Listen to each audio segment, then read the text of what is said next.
everyone, I'm Nicole, an occupational therapist with the Note Ninjas. Together with Stephanie, we are a PT and OT duo teaching other PTs, OTs, assistants, and students treatment ideas and documentation. So today I'm going to be showing you a video of kind of like a card task. It's not really a card task. Let's cut to the video and then I'll talk about it after.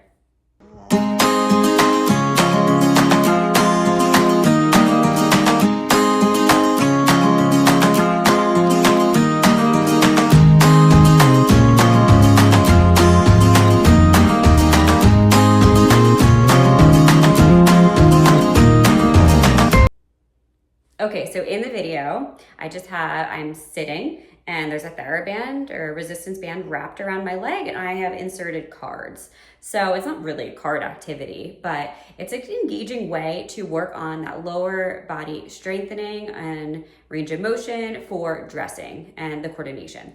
So when I'm working on ADLs, I'm not always doing the actual ADL because a lot of my patients are like, why do I have to take off my pants? I already put on my pants. Why did I just take them off? Or I don't have to go to the bathroom. Why am I working on that?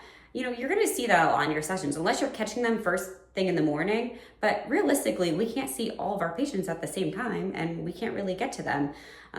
We can't really plan our day around that. So that's really the realistic situation of that all.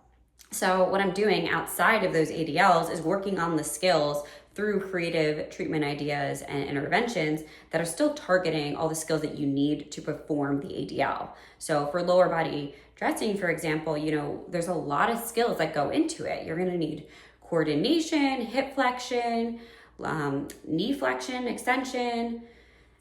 You're going to be utilizing your core, functional reaching, problem solving. There's a lot that goes into it. So we need to be creative with how we're addressing that. That way they can carry over to the actual task. So one way I like to do it is with the cards.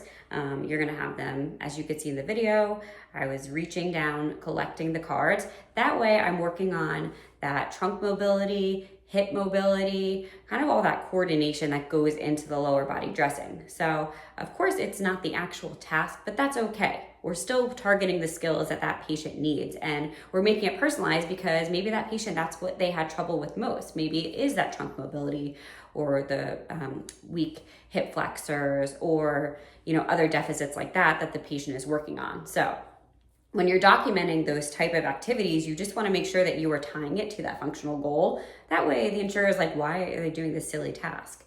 But we're really showing a lot of skill in the strategies that we're doing with that task. So just make sure that you're documenting and then you're providing all the types of cues that are needed, modifications. Maybe you placed a box or a raised surface that the patient's foot is rested on if they have that limited hip mobility. So you're just showing all the ways that you modified or adjust it and you're documenting that in your notes. So for more treatment ideas and documentation, make sure to follow us, the Note Ninjas.